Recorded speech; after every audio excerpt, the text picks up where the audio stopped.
put in there, I guess. But yeah, she needs to get some maintenance. So why not maintenance it?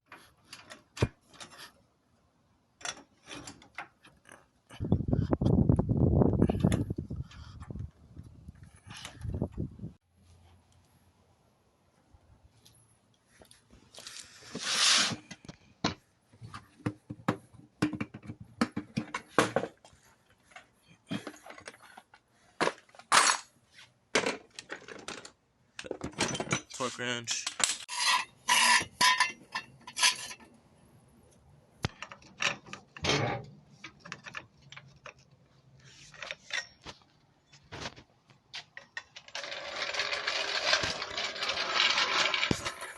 Have a lock key. So normally they're in a lot of owners, they put them in their glove compartments, but out of factory, these lock keys would be with the pack, the jack, the car jack, the little packet that holds the car jack and stuff in the factory. It would be like back there in the trunk. So normally it's in that little baggie that holds the jack handle and stuff. But normally, like most owners, they'll, after they use it once, they put it right back right in the glove compartment. So that's normally where you find it, really. But yeah, just take this lock key off, and you get the rest of these lug nuts off, which are actually 21s. 21 millimeter socket, and you just take everything off and go from there.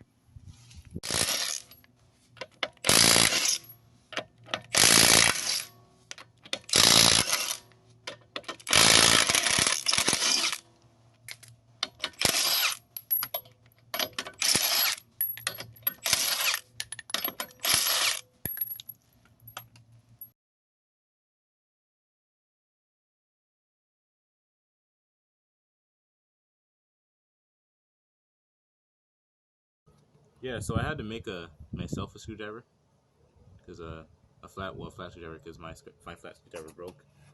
So I had like I have a bunch of these that don't have a head. I don't know if my dad, but I just got my grinder and shaped it into a screwdriver. So that should work right here for the focus, maybe, I don't know.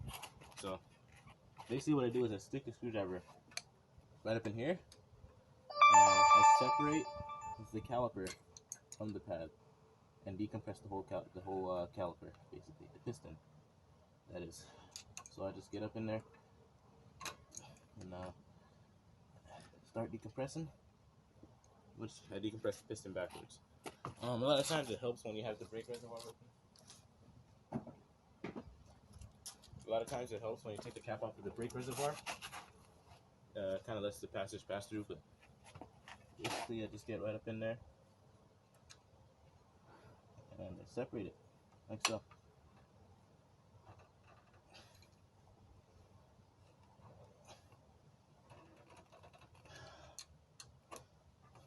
There you go. See, now I can put the whole screwdriver in there.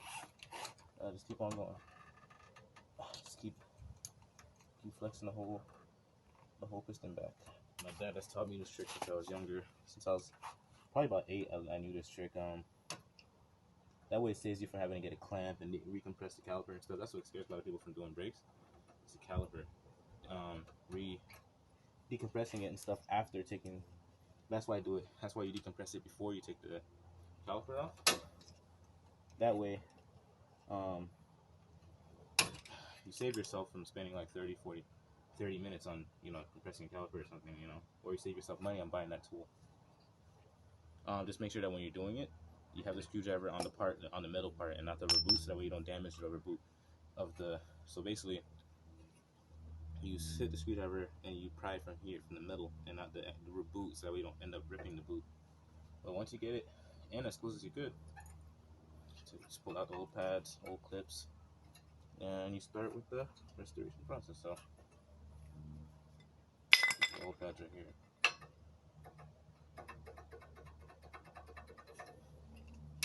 Sometimes I grab a screwdriver to get these things off. These things are pretty dusty. They were getting pretty low. They were down to about 5 millimeter, 4 or 5 millimeter. That's around in the yellow. That's in the yellow, like meaning like should probably get your brakes done soon. So my sister decided she'd do it now. Grab my gloves, but you know what? Screw it. Like I don't need my gloves right now. So now you got your very last box here.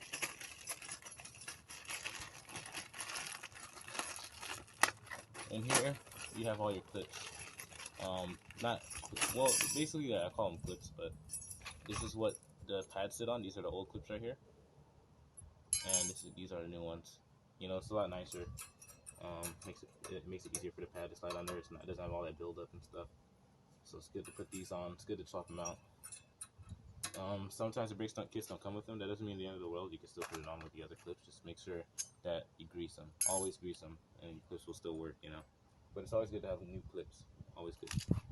So whenever I put the clips in, I like to grease them. I like to grease the clips, and I also like to grease a little bit the tips of these, the slider pens. That way your brake doesn't end up sticking. It doesn't end up getting stuck or anything like that. So what I'll do is do a little bit of grease, slider pen, like so. Not much, because it's already full of grease inside there. I'll just throw a little bit, you know. It's enough to surround the whole thing. Nice layer. And then I'll put some grease on my fingers, like so, and I'll put it right here where the slider pins slide on the clip. That's where I put grease. Looks like I don't put too much. Just want to give it just enough. That way, you know, in dirt and build up and stuff, if it ever decides to build up, it won't ever cause the brake pad to stay stuck. So you got the pad with the clip, you got a pad without the clip. So the pad with the clip, goes in the back. I gotta install the clips on these. But yeah, the pad with the clip is the one that sits in the back, and the pad without the clip is the one that sits in the front. So see, as you can see here, there's like a little recessed area on the pad. So what I would do is basically I'd match it up with the old pad, see where the clip was. So that's the recessed area right here, right? This clip right here snaps into it, so just like so, to here, yeah, like so. So the clip is on now. Boom, bada boom, bada beam, right? After that, just sit it right in here. Okay, let me get it up close so you guys can see it. Alright, so basically what I was saying was you got a pad with a clip and you have a pad without the clip. Sometimes they come with the clips installed, sometimes they don't. This time they didn't. So what you do is, I already installed the clip on this pad, but I'll do it for the one on the other side so you guys can see. But for this one, I matched these two up. So I see that the clip was over here, so I put it over here. And after that, just come right in here, slide it in that bottom slide tab, slide the other one up there. And for the second one, you don't use clips for the ones up in the front. On the outside, for the pads on the outside, you don't use clips, and you just slide them in like this. Boom, pads are changed. Then after that, that's when you drop this down. Drop the caliper down. Make sure your pads are sitting well, flush, no issues. Boom. All right. So now your pads are changed. Caliper is sitting in place. So I'm gonna finish. I'm gonna install this bolt right here and tighten this bolt down, and that's it. Everything will be tight. You grease these guide pins before installing them. That's one thing I like to do. I always grease that, and also where the calipers, well, where the pad slides on the.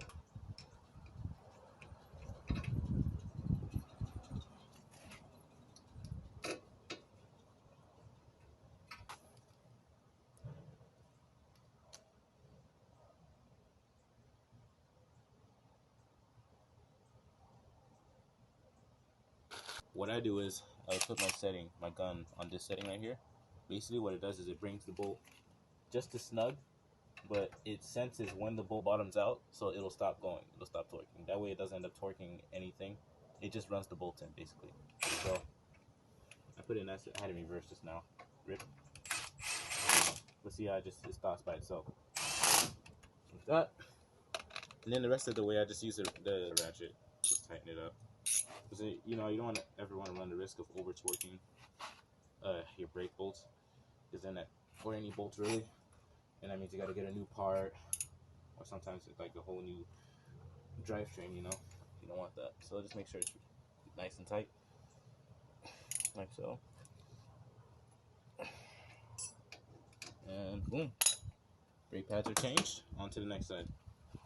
I already recorded one side, so I don't need to record the rest. But I'll show you guys. I'll show you all the back when I get to the back. Videotape the rear. Basically, the rears are a little different. They're a little tricky. What you do is to take off. They're actually pretty simple once you get it. You just get a flat screwdriver. Basically, once you take off the caliper, once you like pivot it outwards, you can actually retract the piston with. I had to use these pliers, and I just retracted the piston by one end of the pliers on the piston like that, and the other end on the back of the caliper. Retracted it nice and well. It's actually really easy.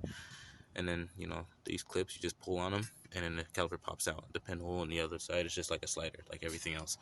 So do that, swap them out, put them back on, bolt it up. So now all 4 brake pads and rotors are, well, not rotors, but just brake pads, they're all changed. So time to put it all back together.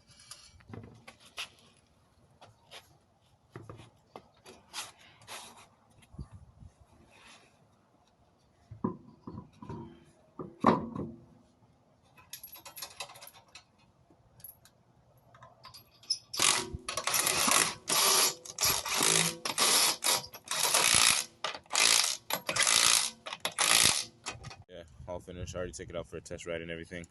So basically, you put everything back together, put the tires back on, and make sure you check the brake booster, make sure you have brake fluid in there, and take it out for a test drive. Basically, on the test drive, what you do is you got to kind of break it in. First, before leaving the driveway, pump the brake pedal about 5 to 10 times. That, because, when you retract the piston, basically, when you keep pumping the brake pedal, it brings the piston back and everything sits. So that way, when you go to test the first try, it's right there once you test them. But do that. And first test, get up to about 20 miles an hour. Then hit the brakes hard. Try to come to a full stop without skidding the tires. Then again, you go up to 40. And, you hit the brakes hard. You just keep doing that to break it in. So, you just go up to 40 miles an hour, then brake hard until you come to a complete stop. Then you get on the main road and you do higher speed. You go to like probably 50, and you start. Once you feel that the brakes are consistent and they stay and the response is the same, then you know that it's all broken in and it's Gucci. So this car is like insane, man. This thing is like, you can go like this and it's like, it stops right on the dot. So I'm glad that it all worked out fine. She got ceramics and stuff, so after I wash it and detail it and stuff, it's not gonna be getting brake dust on it, whatnot. But yeah, so that's done. As for the IS, I threw on the rest of the T50Z wheels on the rear today. Just gotta finish painting them. I'm gonna peel off all the craftsy dip on everything and just repaint all of them. But I'm gonna stick with that pink though. I'm gonna do the pink glitter. I was testing it out on this wheel to see how it looks, and it's got some nice glisten to it. So at nighttime, especially when you got a flashlight on it or when the sun's out. So definitely gonna do that on all 4 of them. I'm just gonna do it properly. Actually, what happened last night, my whatchamacallit, right here, radiator pipe is like gone. So my car's kind of sitting for now. Also out of power steering fluid, so I just gotta, my car's gonna kind of have to sit for like the next couple of days until I do that, because I'm just busy, man. Don't have time to be doing this stuff. Also, I do some of that pink flake on part of my intake. Especially if you throw the flash on there. See that? You don't see it on the rest of it because I didn't do it to the rest of it yet, but I threw it on here.